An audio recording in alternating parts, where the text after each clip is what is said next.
Salam alaikum wa rahmatullahi wa barakatuh.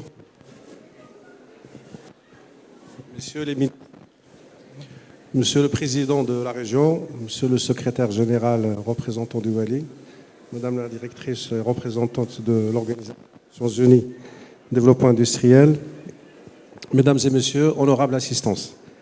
Je suis ravi de représenter le Président de la Confédération générale des entreprises du Maroc, c'est Chakib Lelj, à ce rendez-vous annuel de l'industrie et je remercie les organisateurs pour l'invitation. Je tiens également à féliciter Industrie du Maroc du choix de la thématique qui tombe à point nommé dans un contexte de sortie de crise sanitaire qui nous incombe la responsabilité de revoir notre positionnement dans la chaîne des valeurs mondiales.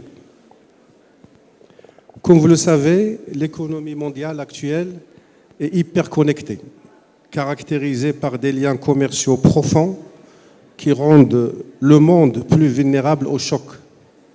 Nous avons tous été témoins des choix volontaristes vers plus de souveraineté économique et industrielle qu'ont entrepris plusieurs pays dans ce contexte de crise, dans le but d'approvisionner leurs concitoyens en biens essentiels à court terme et de se réapproprier les chaînes de valeur industrielles pour réduire la dépendance vis-à-vis des pays partenaires et chocs éventuels sur la logistique mondiale à moyen terme. Le Maroc n'en fait pas l'exception. Nous avons su démontrer toute notre résilience en période de crise sanitaire et prouver notre agilité industrielle à servir notre nation.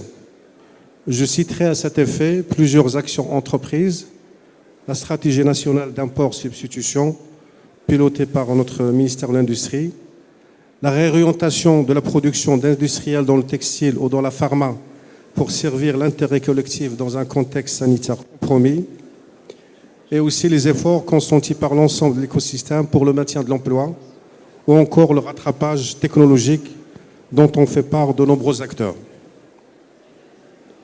Nous rentrons aujourd'hui dans une nouvelle crise en raison d'une logistique mondiale restant déstabilisée et du conflit en Ukraine qui impacte notre économie à plusieurs niveaux. La hausse du coût des matières premières pour des denrées comme le blé ou les huiles végétales, la hausse du coût des produits énergétiques, des ruptures d'approvisionnement de composants électroniques, difficultés pour les exportateurs de se projeter sur ces marchés à risque à l'avenir. Je rappelle que la Russie représente un tiers de nos exportations en agrumes.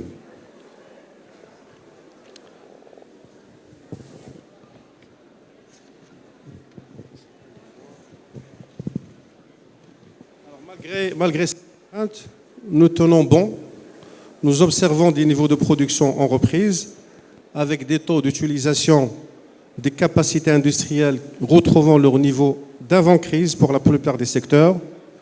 Mais nous devons agir ensemble pour permettre à nos industriels de retrouver la confiance et renouer avec la croissance de nos régions et territoires.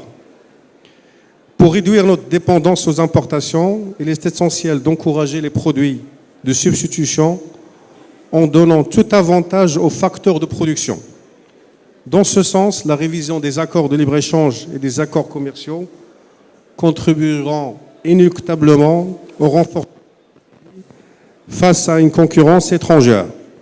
Les droits de douane, la labellisation et la normalisation des produits marocains, la préférence nationale dans la commande publique et la fiscalité sont les socles sur lesquels nous pouvons construire une forte économie nationale et atteindre notre ambition commune pour le Made in Morocco. Par ailleurs, en alignement avec les objectifs de nouveaux modèles de développement, le secteur privé est engagé à jouer pleinement son rôle en termes d'investissement.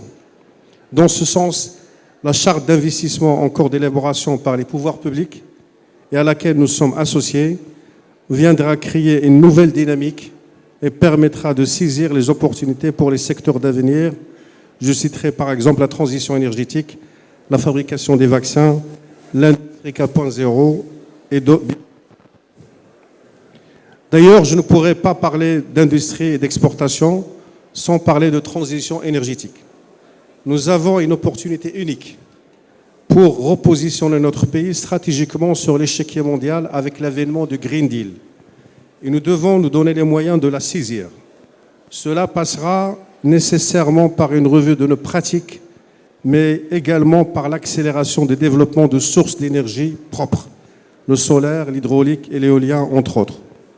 Notre pays regorge de gisements et il nous incombe de les exploiter pour réduire ainsi notre dépendance aux énergies fossiles. Enfin, la souveraineté alimentaire, quant à elle, dépend de deux facteurs essentiels. D'un côté, la présence de la ressource eau en quantité, pour laquelle des projets d'envergure sont en cours, le dessalement de l'eau de mer, le recyclage des eaux usées, mais pour laquelle nous devons également agir sur nos pratiques en vue d'une meilleure efficacité hydrique. Il dépend par ailleurs de choix stratégiques pour nos exploitations agricoles en les réorientant vers des produits en cohérence avec nos terres, nos conditions et nos contre-consommations. Honorable assistance, dans un contexte de crise renouvelée pour cette année 2022, nous avons plus que jamais besoin de l'adhésion de toutes les parties prenantes au pari de Made in Morocco. Si ce pari est réussi, nous avons la conviction que la génération d'emplois et la croissance de nos territoires suivront. Je vous remercie pour votre attention.